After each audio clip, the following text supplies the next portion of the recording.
Welcome to ఇప్టమ్ IAS. So November 26, 2024.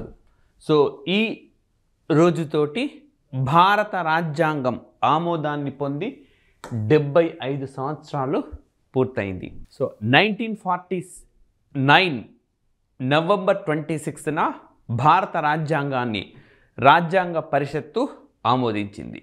So మరి రాజ్యాంగ పరిషత్తు అని అంటే క్యాబినెట్ మిషన్ ప్లాన్ ప్రకారము ఏర్పాటు అయిన వ్యవస్థ. సో ఈ వ్యవస్థనే భారత రాజ్యాంగాన్ని రచించింది. సో 22 కమిటీలు ఏర్పడి ఒక్కొక్క కమిటీ ఒక్కొక్క అంశాన్ని ఎంచుకొని దానికి సంబంధించిన అన్ని నియమాలను నిబంధనలను రాజ్యాంగంలో చేర్చినారు. సో ఈ నియమావళి లేదా నిబంధనలనే మనం ఇప్పుడు ఆర్టికల్స్ అని ఆ విధంగా పేర్కొంటూ ఉన్నాం. అయితే ఇది కేవలం ఒకరోజు 2 రోజులో కాదు, దాదాపుగా 2 సంవత్సరాల 11 నెలల 18 రోజుల పాటు ఇంతమంది కృషి చేస్తే ఆవిష్కరించింది. సో కేవలం పరిపాలనకే మాత్రమే పరిమితం కాకుండా, అంటే కార్యనిర్వాహక వర్గం ఏం చేయాలి, శాసన వ్యవస్థ ఏం చేయాలి, న్యాయ వ్యవస్థ ఏం చేయాలి అన్న మాటలకే పరిమితం కాకుండా, ఆ అంశాలకే పరిమితం కాకుండా, సో ఈ దేశ అభ్యున్నతికి ముఖ్యంగా సామాజిక వర్గాన్ని, అన్ని రకాల సామాజిక వర్గాలను అభివృద్ధి దిశగా తీసుకురావడం కోసం, అదేవిధంగా స్వేచ్ఛ, సమానత్వం, సౌభ్రాతృత్వం సాధించడం కోసం రాజ్యాంగాన్ని రచించినారు. సో అయితే మనకిక్కడ ఈ సెషన్లో చెప్పుకోబోయే అంశాలన్నీ రాజ్యాంగానికి సంబంధించినవి with the current relevance and ఎక్స్క్లూజివ్గా పోటీ పరీక్షలకు ఉపయోగపడేందుకు ఉద్దేశించింది. రైట్. సో మనకు ఈ నవంబర్ 26న కాన్స్టిట్యూషన్ డే అని చెప్పి మనం 2015 నుంచి చేస్తూ ఉన్నాం.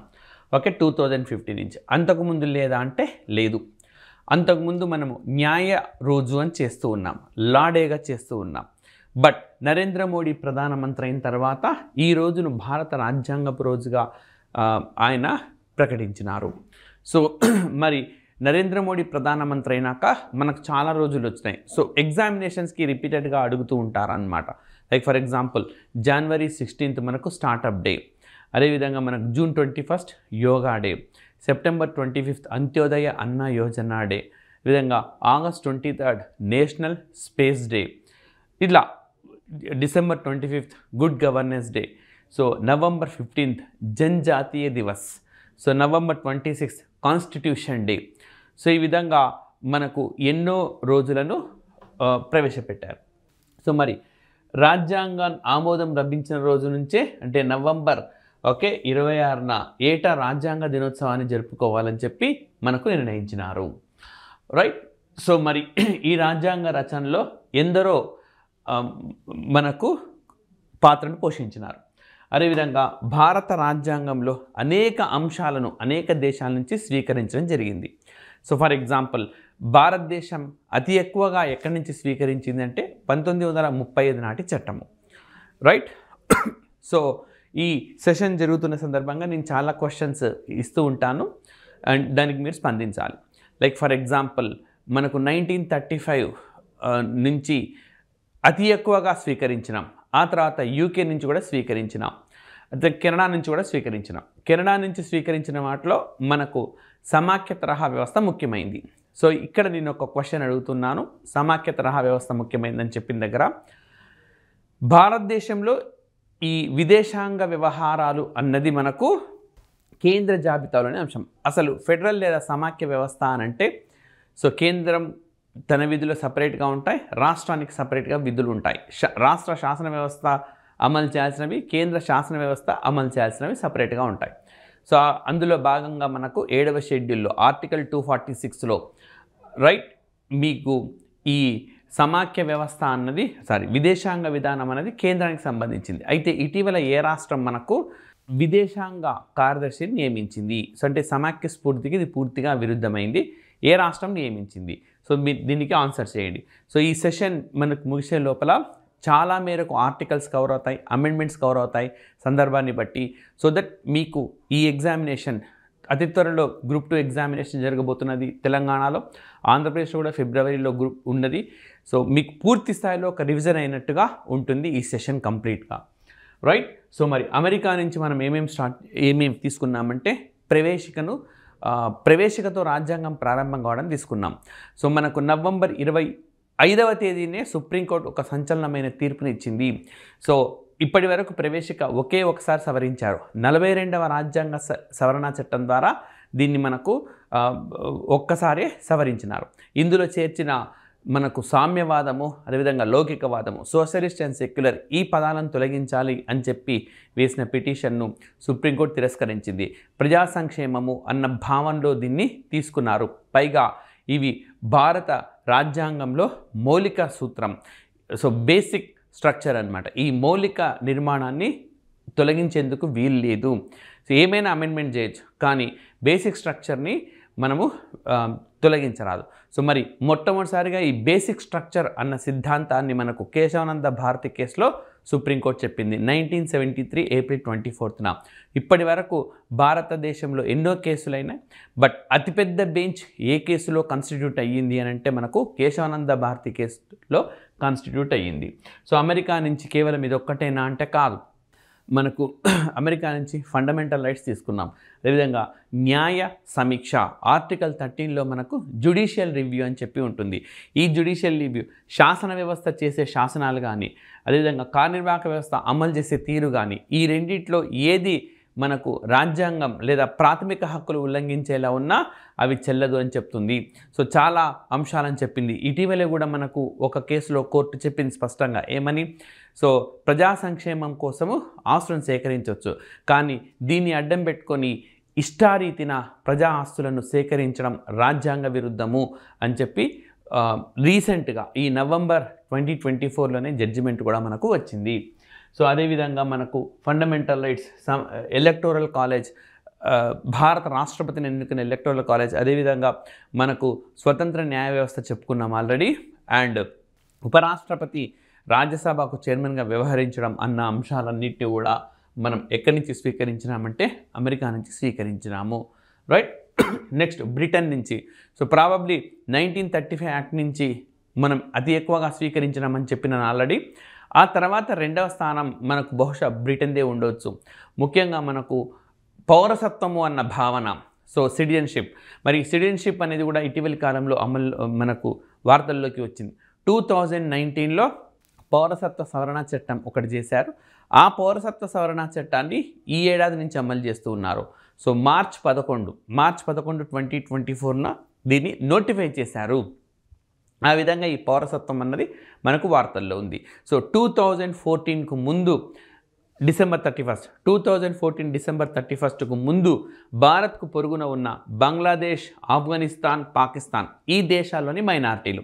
మరి ఈ దేశాల్లో మైనారిటీలు అంటే ఇస్లాం మతస్థులు కాని వాళ్ళు అక్కడ మతపీడనానికి గురై భారతదేశానికి వచ్చి ఉంటే వాళ్లకు పౌరసత్వం కల్పించాలి అని చెప్పే నియమావళి. అయితే ఇది రాజ్యాంగంలోని ఆర్టికల్ 14కు విరుద్ధము, అంటే అందరినీ సమానంగా చూడడం లేదు, సమానత్వ సూత్రానికి విరుద్ధము అని చెప్పి మనకు పేర్కొన్నారు. బట్ అది కోర్టు జడ్జిమెంట్ ఇచ్చే వరకు మనం వెయిట్ చేయాల్సిందే. ఈ విధంగా పౌరసత్వం అన్న భావన వార్తల్లో ఉంది. పౌరసత్వం మనం ఎక్కడి నుంచి స్వీకరించినామనంటే యూకే నుంచి స్వీకరించినాము, రైట్. సో ఈ విధంగా మనకు ఈ అంశం ఉంది. అదేవిధంగా ఆర్టికల్ 14లో మనకు చట్టం ముందు సమానత్వం, ఈక్వాలిటీ బిఫోర్ లా, ఈ కాన్సెప్ట్, ఈ భావన ఏదైతే ఉందో దాన్ని కూడా మనం యూకే నుంచి స్వీకరించినాం. ఇటీవలి కాలంలో ఈ అంశానికి సంబంధించి జడ్జిమెంట్ వచ్చింది. 2 సందర్భాల్లో వచ్చింది. ప్రతిపక్ష నాయకులపైనే దాడులు జరుగుతున్నాయని చెప్పి, కాబట్టి ఈ రైడింగ్స్ నుంచి ప్రతిపక్ష నాయకులకు మినహాయింపునివ్వాలి అని చెప్పి ఒక కేసు దాఖలైంది. అయితే సుప్రీంకోర్టు దీన్ని తిరస్కరించింది. సో ప్రతిపక్ష నాయకులు వాళ్ళు చట్టానికి అతీతులు కాదు, రాజ్యాంగానికి అతీతులు కారు. ఇన్ కేసు వాళ్ళపైన ఉద్దేశపూర్వకంగా లేదా దురుద్దేశపూర్వకంగా ప్రభుత్వమే దాడులు చేస్తూ ఉండే ఖచ్చితంగా న్యాయ వ్యవస్థ అనేది వాళ్ళని ఆదుకునేందుకున్నది అని చెప్పి ఆ అంశాన్ని కూడా ఇందులో పేర్కొన్నారు. అదేవిధంగా మనకు రైట్ మరొక సందర్భంలో కూడా ఈ అంశం వార్తల్లోకి వచ్చింది. సో చట్టం ముందు సమానత్వం అని చెప్తున్నాం. ఆర్టికల్ 361 ప్రకారం భారత రాష్ట్రపతి, భారత గవర్నర్ వీళ్ళిద్దరికీ మినహాయింపు, భారత రాష్ట్రపతి, వివిధ రాష్ట్రాల గవర్నర్లు వీళ్ళకి మినహాయింపులు అనేవి ఉంటాయి. అయితే ఈ మినహాయింపులు అన్నవి ఎంతవరకు సబబు అని చెప్పి కూడా మనకు ఈ అంశానికి సంబంధించిన కేసును సుప్రీంకోర్టు టేకప్ చేసింది. ఇంకా జడ్జిమెంట్ వెలువరించలేదు. ఎందుకంటే వెస్ట్ బెంగాల్ గవర్నర్ పైన ఆరోపణలు వచ్చినాయి. మరి ఆర్టికల్ 361 ప్రకారం ఆయనకు మినహాయింపు ఉంటుంది గవర్నర్కు. అయితే అన్ని సందర్భాల్లో తీవ్రమైన ఆరోపణలు వచ్చిన నేపథ్యంలో కూడా ఈ మినహాయింపులు వర్తిస్తాయా లేదా అన్న అంశాన్ని పరిశీలిస్తుంది. విధంగా ఆర్టికల్ 14 మనకు వార్తల్లో ఉంది. అదేవిధంగా ఈ ఆర్టికల్ 14లో చట్టం ముందు సమానత్వం అన్న అంశాన్ని మనము యూకే నుంచే స్వీకరించినాం. అదేవిధంగా రిట్స్ జారీ చేసే పద్ధతి భారతదేశ సుప్రీంకోర్టు ఆర్టికల్ మనకు 32 ప్రకారం రిట్స్ జారీ చేస్తే హైకోర్టులు అనేవి ఆర్టికల్ 226 ప్రకారం రిట్లను జారీ చేస్తాయి. సో మరి ఈ రిట్లలో హెబియస్ కార్పస్ అనే రిట్ మనకి ఇటీవల వార్తల్లో వచ్చింది. ఒక ఆధ్యాత్మిక సంస్థ పైన ఒక కేసు దాఖలైందనమాట. సో మనకు ఎందుకనంటే అపహరించారు, ఇద్దరు యువతులను అపహరించారన్నది ఆరోపణ. సో అందుకు హెబియస్ కార్పస్ రిట్ ఇచ్చి వాళ్ళని ప్రవేశపెట్టాలి అని చెప్పారు. అయితే ఈ కేసులో సుప్రీంకోర్టు ఏం గుర్తించింది అని అంటే వాళ్ళు స్వచ్ఛందంగా వెళ్ళారు. వాళ్ళుగా మేజర్లు వాళ్ళు స్వచ్ఛందంగా వెళ్ళారు. సో ధ్యానము, మెడిటేషన్ ఇలా ఆధ్యాత్మిక జీవనం పైన మక్కువతో, ఆసక్తితో వాళ్ళు వెళ్ళారు. కాబట్టి ఈ సందర్భంలో హెబియస్ కార్పస్ రిట్ను జారీ చేయలేము అని చెప్పి విచారణ అనంతరము తీర్పు చెప్పింది. అంటే ఇది వార్తల్లో ఉంది కాబట్టి మనకు ఎగ్జామినేషన్లో వచ్చే స్కోప్ ఎక్కువ అనమాట. సో ఏ ఆర్టికల్ ప్రకారం సుప్రీంకోర్టు మనకు రిట్స్ జారీ చేస్తుందంటే ఆర్టికల్ 32. ఏ ఆర్టికల్ ప్రకారం మనకు హైకోర్టు రిట్లు జారీ చేస్తే 226. సో ఈ సెషన్ పూర్తిగా వినండి. ఎంతసేపు అయినా సరే మ్యాక్సిమం ఆర్టికల్స్ కవర్ అవుతాయి. మీకు అమెండ్మెంట్స్ కూడా మీకు నేను ఎప్పటికప్పుడు చెప్తూ ఉంటాను కాబట్టి పూర్తి స్థాయి ఒక రివ్యూ లాగా ఉంటుంది. రైట్. సో ఈ విధంగా మరి ఇంకా బ్రిటన్ నుంచి మనం ఏమేమి స్వీకరించినాం? మంత్రిమండలి. సో భారత రాజ్యాంగంలో మంత్రిమండలి అనేది పదం లేనే లేదు. మంత్రిమండలి అనే పదం ఉన్నది, క్యాబినెట్ అన్న పదం లేనే లేదు. 44th అమెండ్మెంట్ ప్రకారము మనకి క్యాబినెట్ అన్న పదాన్ని మొదటిసారిగా వినియోగించినారు. Cabinet word is used for the first time in the 44th amendment act అన్నమాట. అదేవిధంగా మనకు ఈ మంత్రిమండలిని ఎవరు నియమిస్తారంటే భారత రాష్ట్రపతి నియమిస్తారు. సో ఇటీవల ఎన్నికలు జరిగినాయి మనకు. ఏప్రిల్లో స్టార్ట్ అయిన ఈ దశల వారీగా ఎన్నికలు మనకు దాదాపుగా జూన్ వరకు కొనసాగినాయి. జూన్ 4న మనకు ఎన్నికల ఫలితాలు వచ్చినాయి. ఎన్నికల ఫలితానంతరం మనకు భారత రాష్ట్రపతి ప్రధానమంత్రిని, అదేవిధంగా ప్రధానమంత్రి సూచన మేరకు మంత్రులను కూడా నియమించినారు. సో ఇవి మనకు వార్తల్లో ఉన్నాయి కాబట్టి మనం కంపల్సరీగా చూడాలి. సో ఈ క్యాబినెట్ అన్నది ఉమ్మడిగా లోక్సభకు బాధ్యత వహిస్తుంది, ఇండివిజువల్గా భారత రాష్ట్రపతికి బాధ్యత వహిస్తుంది. సో ఈ విధంగా మనం బ్రిటిష్ నుంచి క్యాబినెట్ తీసుకొచ్చినాం. అదేవిధంగా ఏకపౌరసత్వం, సింగిల్ సిటిజన్షిప్, భారతదేశంలో ఏకపౌరసత్వం ఉంది. అంటే కేవలం భారతీయుడిగా గుర్తింపు ఉంటుంది, అంతేగాని రాష్ట్రానికి ఏ గుర్తింపు ప్రత్యేకించిగా రాష్ట్ర ప్రభుత్వం సిటిజన్షిప్ను జారీ చేయలేదు. అసలు పౌరసత్వం అన్నదే మనకు కేంద్ర జాబితాలోని అంశము. రైట్. సో అయితే మారుతున్న కాలానుగుణంగా కొన్ని దేశాలతో ద్వంద్వ పౌరసత్వం అన్నది భారత్ అవలంబించిన మాట వాస్తవం. సో అదేవిధంగా మనకు హైకోర్టు గురించి అధికారం చూసినాం మనము. అండ్ ద్విసభా విధానం, భారతదేశంలో ద్విసభా విధానం ఉన్నది. సో లోక్సభ, రాజ్యసభ అని చెప్పి. సో లోక్సభకు ఎన్నికలు జరిగినాయి, రాజ్యసభ అది శాశ్వత సభ. ప్రతి 2 సంవత్సరాలకు నిర్ణీత సంఖ్యలో సభ్యులు పదవి విరమణ పొందుతూ ఉంటారు. సో ఇటీవల మనకు కర్ణాటక రాష్ట్రానికి చెందిన ఈ మన సుధామూర్తి గారిని భారత రాష్ట్రపతి రాజ్యసభకు నామినేట్ చేశారు. అదేవిధంగా పంజాబ్ రాష్ట్రానికి చెందిన సంధు అనే వ్యక్తిని కూడా భారత రాష్ట్రపతి రాజ్యసభకు నామినేట్ చేశారు. ఇక్కడ ఒక క్వశ్చన్ అడుగుతున్నాను. మనకు పార్లమెంట్ అనంటే లోక్సభ, రాజ్యసభ, రాష్ట్రపతి ముగ్గురు కలిస్తేనే పార్లమెంట్.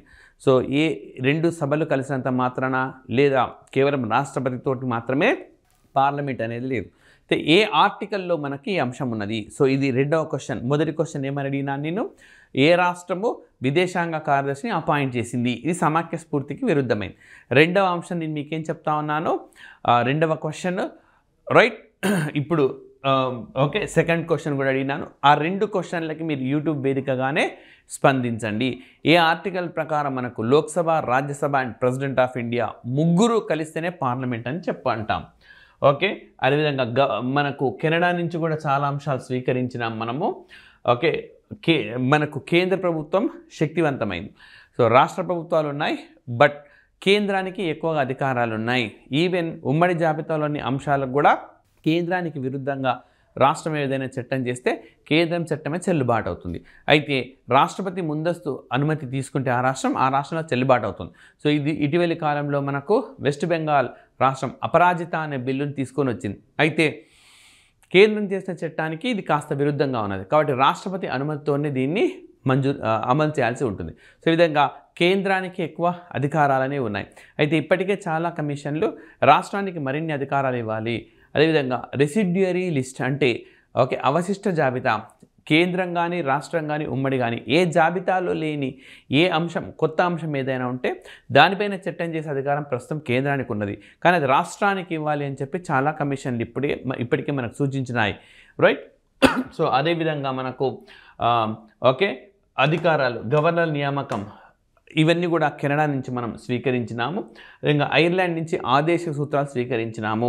మనకి ఆదేశ సూత్రాలు అనేవి చాలా కాలంగా ఎప్పుడు వార్తల్లో ఉంటూనే ఉంటాయి. నేను ఇంతకుముందు చెప్పినాను, ఆస్తి సేకరణ లైక్ ప్రజా సంక్షేమం కోసం అన్న ఆ ఒక్క ప్రొవిజన్ ఆధారంగా చేసుకొని ఇష్టారీతిన రాజ్యము ఏకపక్షంగా వ్యవహరించడం కుదరదు అని చెప్పింది. సో అది మనకు ఆర్టికల్ 39లో ఉన్న అంశం. సో 39 అమలు చేయడంలో భాగంగా పౌరుల ప్రాథమిక హక్కులన్నవి భంగం కలిగేలా చూడకండి అని చెప్పి స్పష్టంగా పేర్కొన్నారు. అదేవిధంగా ఆర్టికల్ 44లో మనకు common civil code, uniform civil code ఉంటుంది, ఉమ్మడి పౌర స్మృతి. సో దీన్ని ఉత్తరాఖండ్ రాష్ట్రం అమలు చేస్తూ ఉంది. భారతదేశానికి స్వాతంత్రం వచ్చిన తర్వాత దీన్ని అమలు చేస్తున్న రాష్ట్రం ఏది అని అంటే మనకు ఉత్తరాఖండ్ రాష్ట్రము. అదేవిధంగా ఎప్పటి నుంచో ఇది గోవాలో అమల్లో ఉంది. భారతదేశంలో విలీనం కాక మునుపు నుంచి కూడా ఇది గోవాలో అమల్లో ఉన్నది. అండ్ అదేవిధంగా రాష్ట్రపతి ఎన్నిక ప్రక్రియ కూడా మనం ఐర్లాండ్ నుంచి స్వీకరించినాము. అండ్ రాజ్యసభ సభ్యులకు రాష్ట్రపతి నామినేట్ చేసే విధానం. సో ఇంతకుముందు చెప్పినాను కదా మీకు 12 మందిని రాజ్యసభకు నామినేట్ చేస్తారు. Arts, literature, science and technology, social service అంటే కళలు, సాహిత్యము, శాస్త్ర సాంకేతిక అంశాలు, సామాజిక సేవ.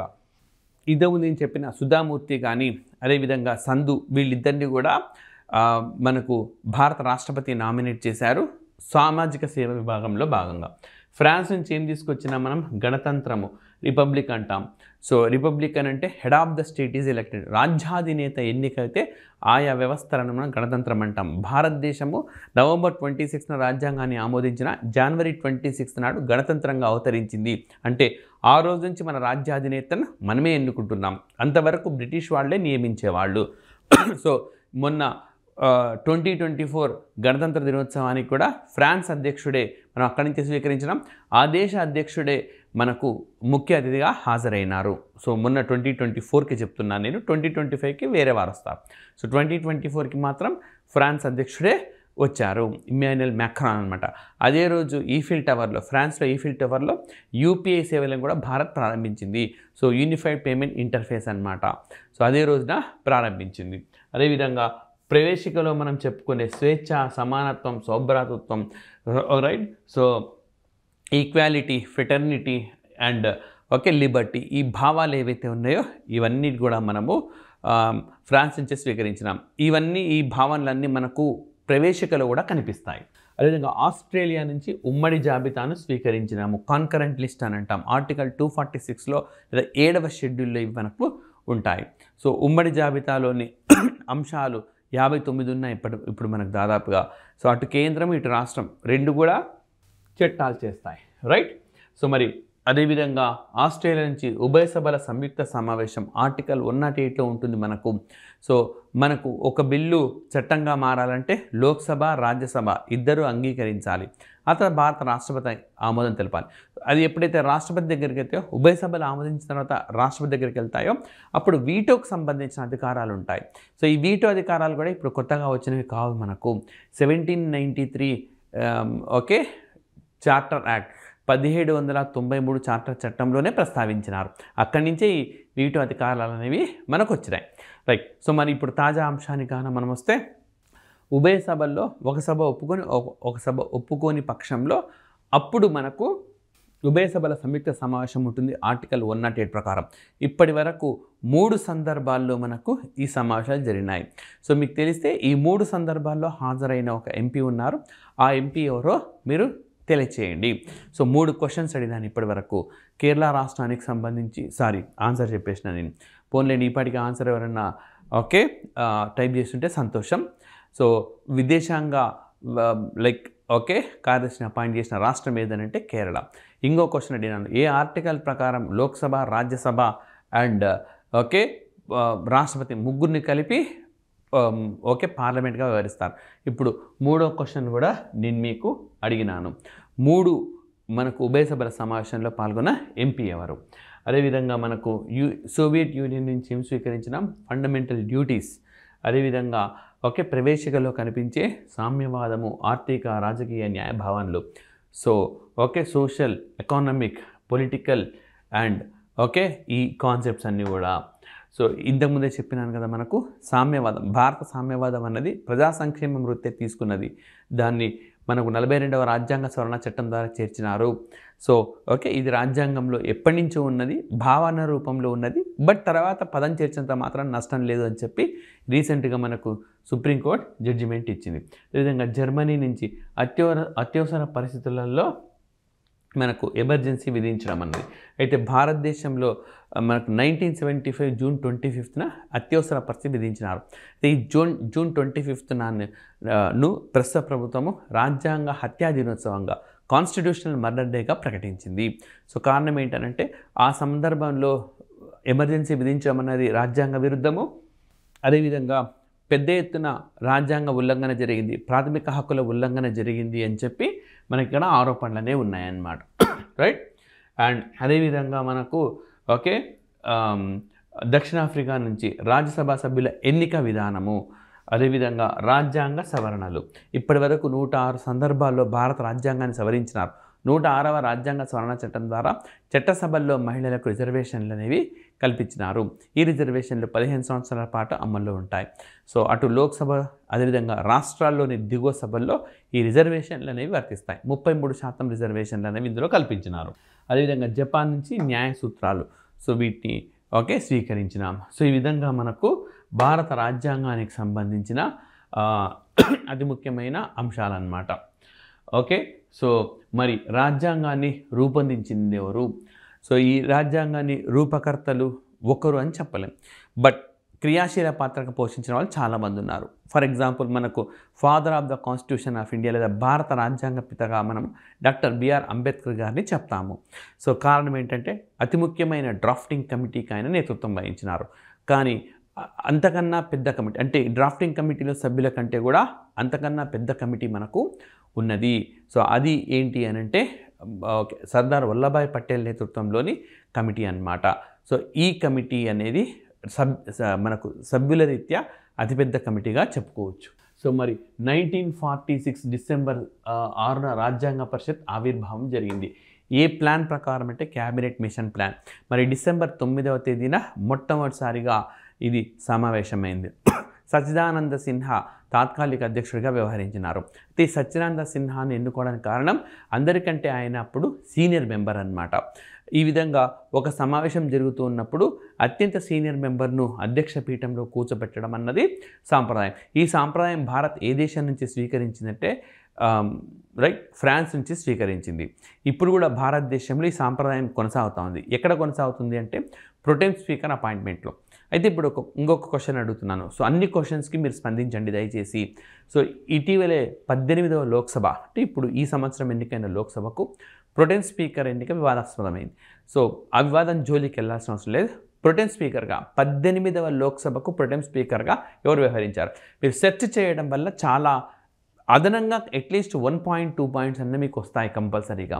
సో ప్రొటెం స్పీకర్గా ఎవరు వ్యవహరించారు ఈ 18వ లోక్సభకు? రైట్. సో మరి మనకి రాజ్యాంగ సభలో జవహర్లాల్ నెహ్రూ, బాబు జగ్జీవన్ రామ్, సో ఆయన నెహ్రూ మంత్రివర్గంలో పనిచేశారు. నెహ్రూ మంత్రివర్గంలో పనిచేసిన అత్యంత పిన్న వయస్కుడు. ఈయనకు సంబంధించిన క్రెడిట్స్ చాలా ఉన్నాయి. భారతదేశంలో అతి ఎక్కువ కాలం క్యాబినెట్ మంత్రిగా కొనసాగిన ఘనత ఆయనకున్నది. అదేవిధంగా అతి పిన్న వయసులో మంత్రి అయిన ఘనత ఆయనకున్నది. అత్యధిక సార్లు రైల్వే బడ్జెట్ ప్రవేశపెట్టిన ఘనత ఆయనకున్నది. భారతదేశంలో మొట్టమొదటి మహిళా స్పీకర్ కూడా వారి కుమార్తె మీరా కుమారి. సో ఈ విధంగా మనకు అనేక బిట్స్ జగ్జీవన్ రామ్ అనగానే మనకి బిట్స్ అన్ని కూడా గుర్తుకు రావాల్సి ఉంటుంది. ఓకే, అదేవిధంగా Mohammad Ali Jinnah, doctor B R Ambedkar, Shyam Prasad Mukherjee, M R Jayakar, Sarvepalli Radhakrishnan, Sarojini Naidu, ఇలా 289 మంది. ఇందులో 15 మంది మహిళలు కూడా ఉన్నారు. అత్యంత క్రియాశీల పాత్రను వారు పోషించినారు. రైట్. సో విభాజ్య భారత రాజ్యాంగ పరిషత్ మొత్తం ఈ సభ్యుల సంఖ్య 389 ఉండింది. బట్ రాజ్యాంగం రెండు ప్రాంతాలుగా విడిపోవడంతో ఆ తర్వాత 299కి ఇది తగ్గిపోయింది. సో 229 మంది భారత్లోని వివిధ ప్రాంతాలకు చెందిన వారైతే తర్వాత 70 మంది సంస్థానాల నుంచి వచ్చినారు. 15 మంది మహిళలు ఉన్నారు. సో ఇక్కడ చూడండి, మనకు బెనగల్ నరసింహారావు ఈ సభకు సలహాదారుగా వ్యవహరించినారు. సో చాలా చాలా ఇంపార్టెంట్. అంతేకాదు ఇంటర్నేషనల్ లా అసోసియేషన్కి మొట్టమొదటి వైస్ చైర్మన్గా కూడా వ్యవహరించిన భారతీయుడు ఆయన. అంతేకాదు ఇంటర్నేషనల్ కోర్ట్ ఆఫ్ జస్టిస్కు ఆయన ఎన్నికైన మొట్టమొదటి భారతీయుడిగా చెప్పుకోవచ్చు. వీరి బ్రదర్ ఇంకొకరు ఉంటారు, బిఎన్ రామారావు అని, బెనగల్ రామారావు. ఈ బెనగల్ రామారావు భారతదేశంలో రిజర్వ్ బ్యాంకుకి సుదీర్ఘకాలం పనిచేసిన గవర్నర్గా రికార్డును కలిగి ఉన్నారు. ఈరోజు కూడా రిజర్వ్ బ్యాంకుకి సుదీర్ఘకాలం పనిచేసిన ఘనత అయిందే. సో ఇక్కడ ఇంకో క్వశ్చన్ అడుగుతున్నాను, రిజర్వ్ బ్యాంకుకి అతి తక్కువ కాలం గవర్నర్గా పనిచేసిన వ్యక్తి ఎవరు? అతి తక్కువ కాలము. సో ఈ విధంగా మనకు ఈ అంశం కూడా ఉన్నది. రైట్. సో మరి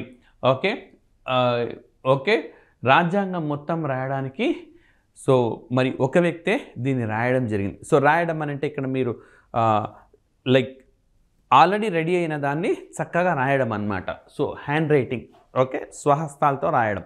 సో చాలా నీట్గా రాయాలి కదా. మన రైటింగ్ మీకు తెలిసిందే. నేను చెప్పే క్లాసులు చాలా వేదికలపైన మీరు చూసుంటారు. ఫస్ట్ చాలామంది కంప్లైంట్ చేసేది ఏంటంటే సార్ స్పీడ్ చెప్తాడు, రెండోది రైటింగ్ అర్థం కాదు. మరి నాలాంటి వాళ్ళతో రాజ్యాంగం రాయించారు కదా, రైటింగ్ బాగోదు కాబట్టి.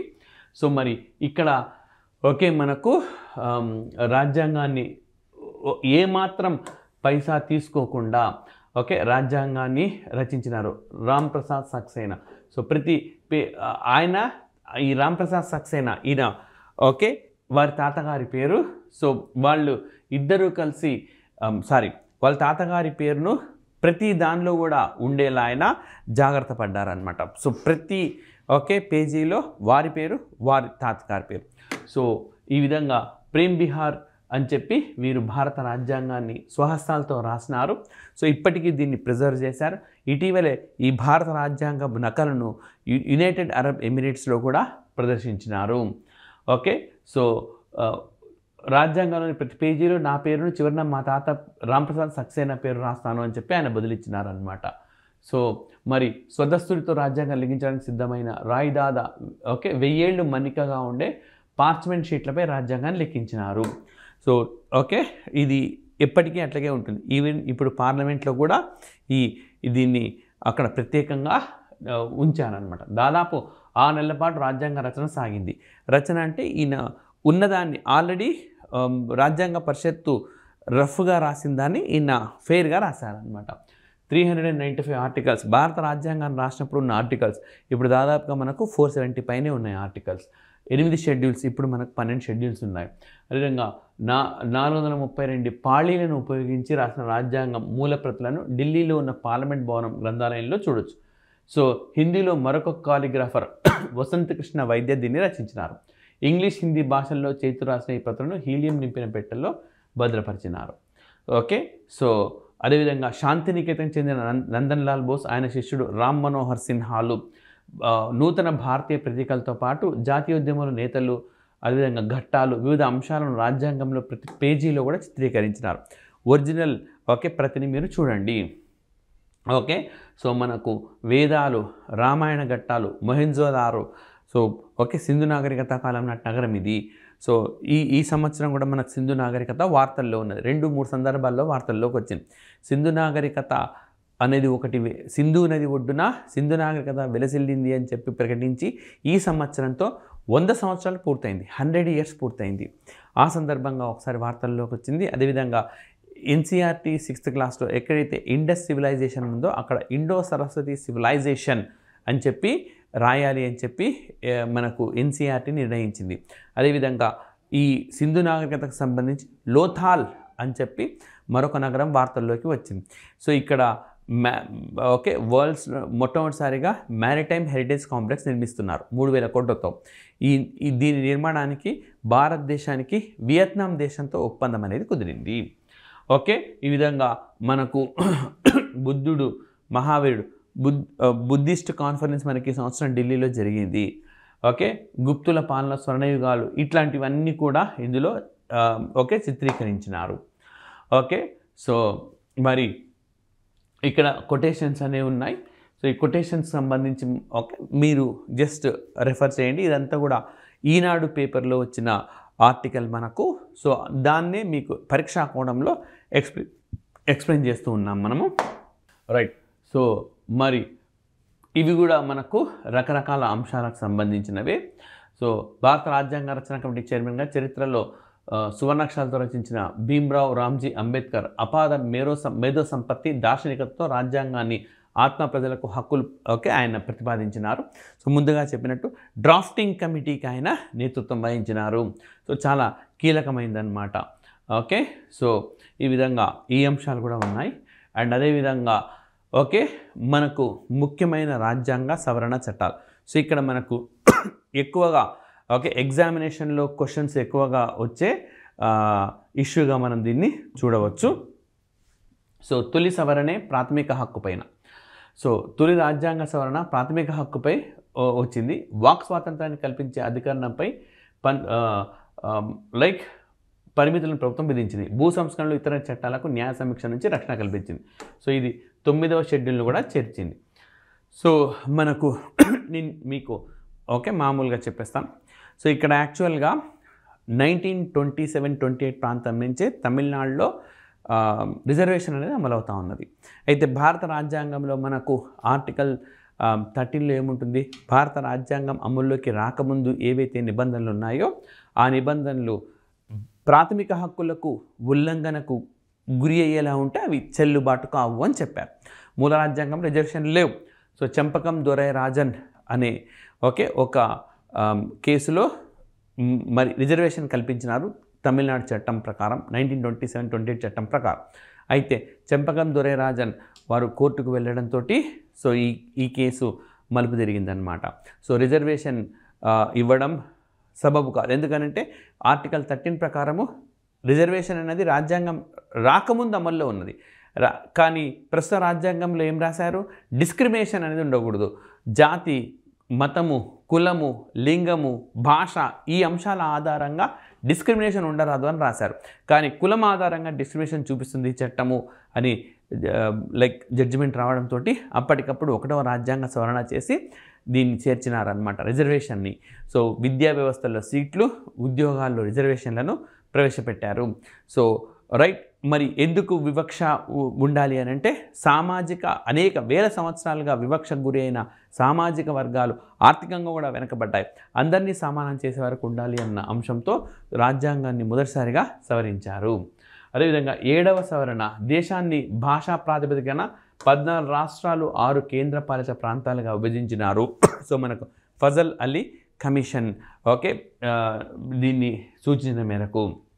అదేవిధంగా ప్రాథమిక పాఠశాలల్లో మాతృభాషలోనే బోధించేలా ఆర్టికల్ 350A ప్రకరణను కూడా జోడించినారు. అయితే 24వ రాజ్యాంగ సవరణ. సో ఈ 24వ రాజ్యాంగ సవరణ సో ఏం చెప్పింది అంటే గోలక్నాథ్ కేసును కూడా మనం ఒకసారి గుర్తు చేసుకోవాలి. సో ఈ గోలక్నాథ్ కేసులో జడ్జిమెంట్ ఇచ్చింది ఎవరనంటే కోక సుబ్బారావు. కోక సుబ్బారావు గారు జడ్జిమెంట్ ఇచ్చినారు. సో ఉమ్మడి ఆంధ్రప్రదేశ్కు ప్రధాన న్యాయమూర్తి అయిన మొట్టమొదటి వ్యక్తి, అదేవిధంగా సుప్రీంకోర్టుకు ప్రధాన న్యాయమూర్తి అయిన తొలి తెలుగువాడు. ఆ తర్వాత మనకు రీసెంట్గా జస్టిస్ ఎన్వి రమణ కూడా అయినారు. రైట్, సో ఇద్దరు తెలుగు వాళ్ళు. అయితే కోక సుబ్బారావు గోలక్నాథ్ కేసులో ఏం చెప్పినారు, సో ప్రాథమిక హక్కులు ఆయన ప్రాథమిక హక్కులకు పెద్దపీట వేశారనమాట. రాజ్యాంగ అంతకుముందు మనకు జడ్జిమెంట్లు ఏమొచ్చినాయి, రాజ్యాంగ సవరణ చట్టాన్ని సమీక్షించము అన్న కోణంలోనే జడ్జిమెంట్ వచ్చినాయి. కానీ ఇక్కడ ఏం చెప్పినారు ఆయన, రాజ్యాంగ సవరణ చట్టాన్ని కూడా సమీక్షించవచ్చు. Okay, an amendment act can be reviewed if it is violating the fundamental right. So రాజ్యాంగ సవరణ చట్టాన్ని సమీక్షించవచ్చు అని చెప్పి ఆయన తీర్పునిచ్చినారు. దీంతో 24వ రాజ్యాంగ సవరణ చేసి ఏం చేశారు, రాజ్యాంగ సవరణ చట్టాలను సమీక్షించే హక్కు కోర్టుకు లేదు, సమీక్షించే హక్కు కోర్టులకు లేదు అని చెప్పి జడ్జిమెంట్ అనేవి ఇచ్చినారు.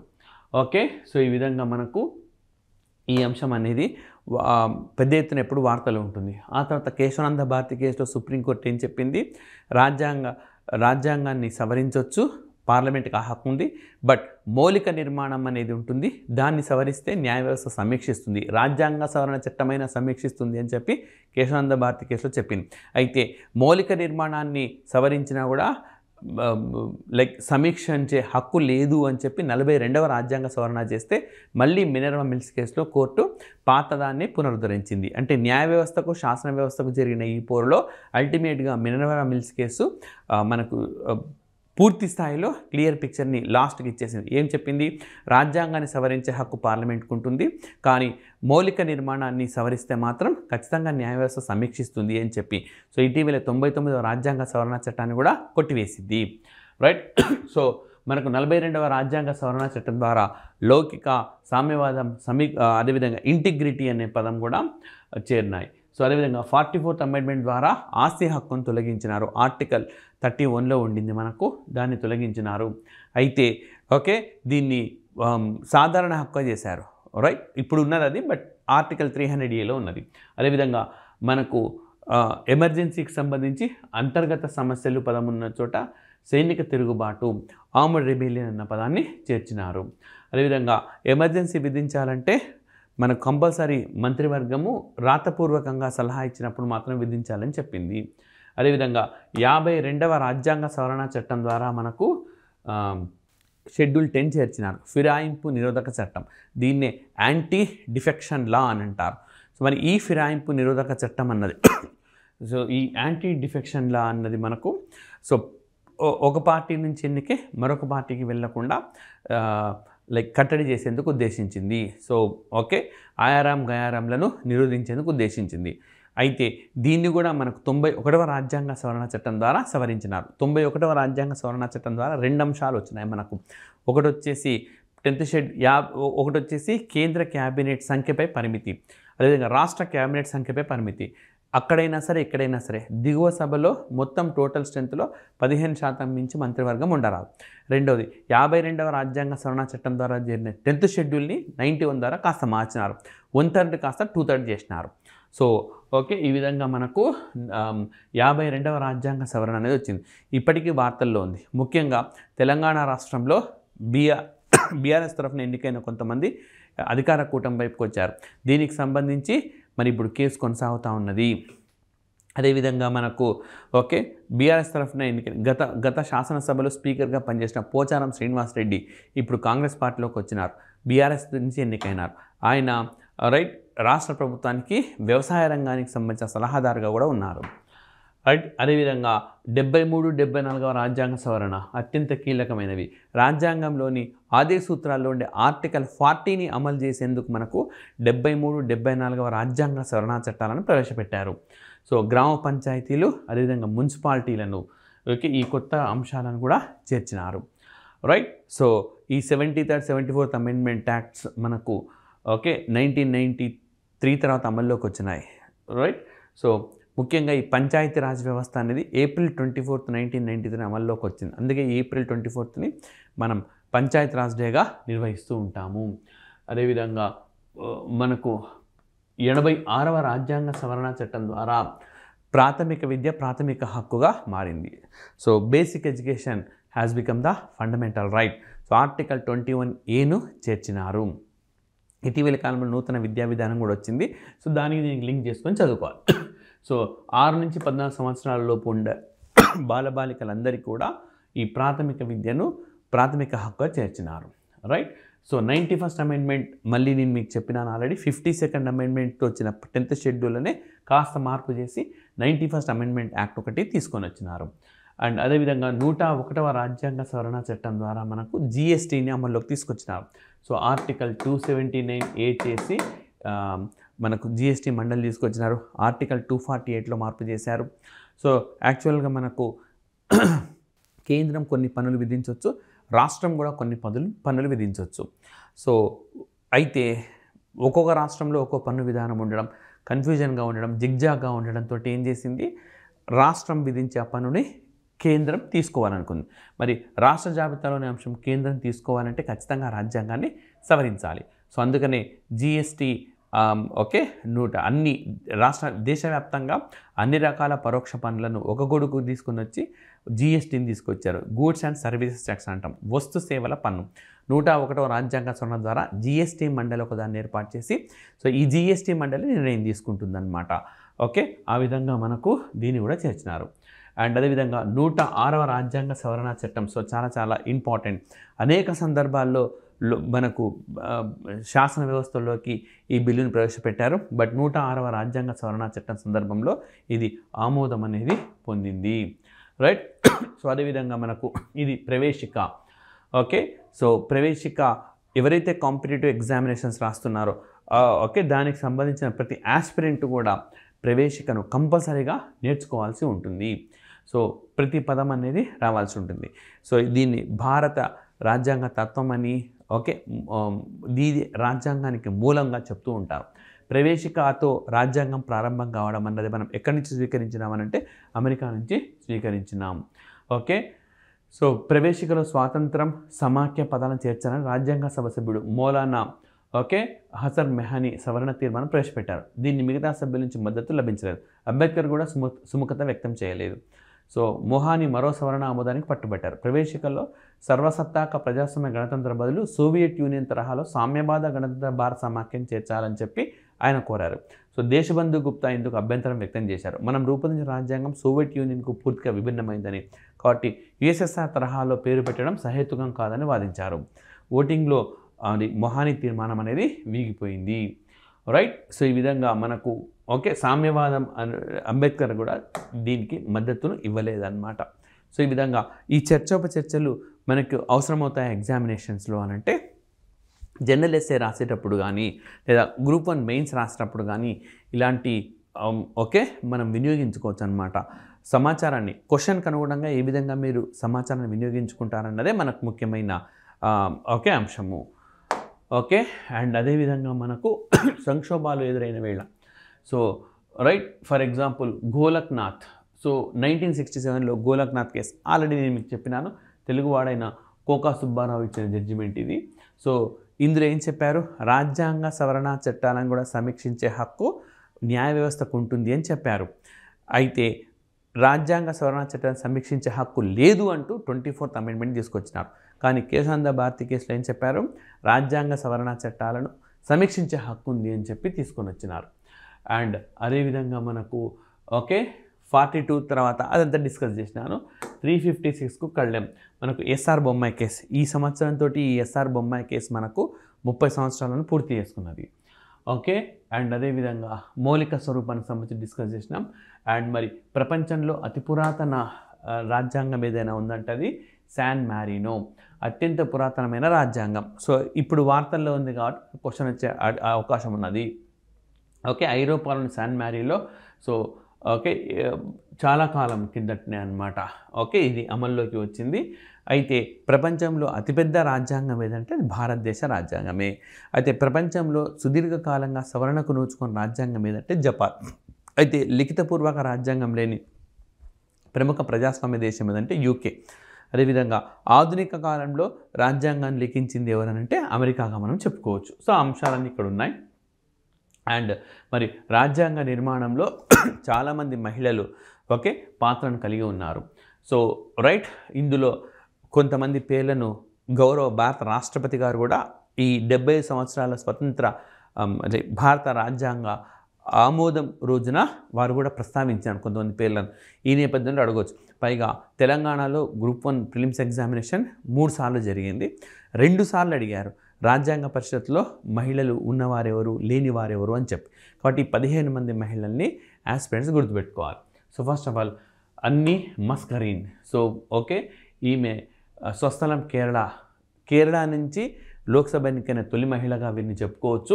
అదేవిధంగా ఓకే, వీరు లైక్ రాజకీయాల్లో మహిళా ప్రాతినిధ్యం తక్కువ ఉండడాన్ని వ్యతిరేకించేవారనమాట. అదేవిధంగా హంసా మెహతా అని చెప్పి 1897 జూలై 13న జన్మించిన హంసా మెహతా ఇంగ్లాండ్లో చదువుకున్నారు.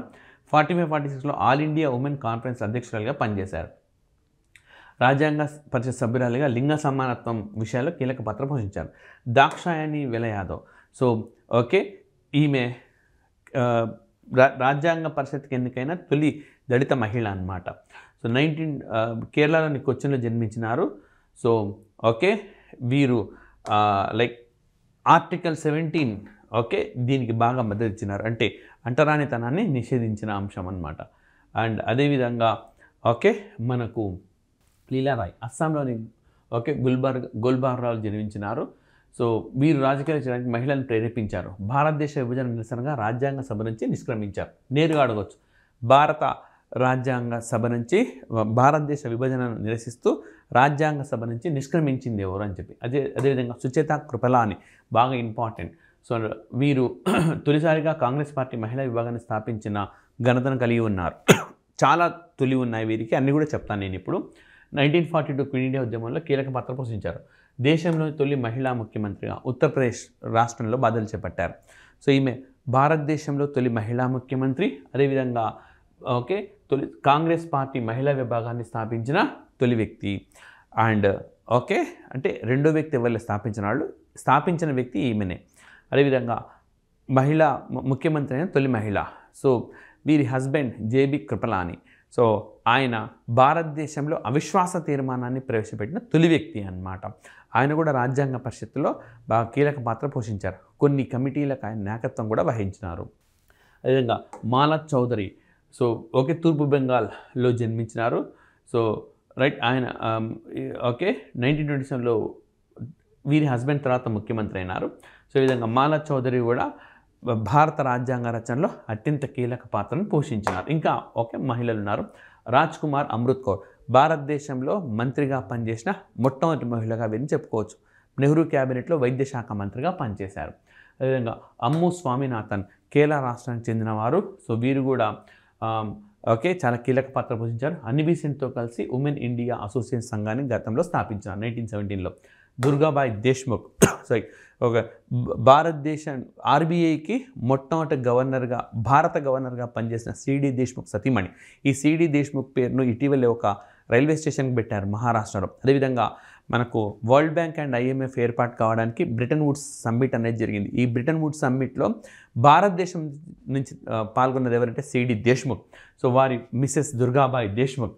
సో వీరు తెలుగువారు. అదేవిధంగా ఆంధ్రప్రదేశ్ అంగుడి ప్రకాశం పంతులతో కలిసి 1930లో మద్రాసులో ఉప్పు సత్యాగ్రహంలో పాల్గొన్నారు. అదేవిధంగా బేగం ఐజాజ్ రసూల్. సో ఇస్లాం సామాజిక వర్గం నుంచి ఉన్న ఏకైక మహిళ అన్నమాట ఈమె భారత రాజ్యాంగ పరిషత్తులో. అదేవిధంగా విజయలక్ష్మి పండిట్ రైట్, వీరు కూడా కీలక పాత్ర పోషించినారు. అండ్ అదేవిధంగా ఐక్యరాజ్య సమితి 6 అంగాల్లో అత్యంత కీలకమైనది యునైటెడ్ నేషన్ జనరల్ అసెంబ్లీ. ఈ యునైటెడ్ నేషన్ జనరల్ అసెంబ్లీకి మొట్టమొదట ప్రపంచంలోనే నేతృత్వం వహించిన తొలి మహిళగా కూడా వీరు గతం దక్కించుకున్నారు. వీరి హస్బెండ్ సీతారాం పండిట్ అనేక పుస్తకాలు, సో కలహనుడు రాసిన రాజతరంగిణితో పాటు అనేక బుక్స్ని వీరు హిందీలోకి ట్రాన్స్లేట్ చేసిన ఘనతను కలిగి ఉన్నారు.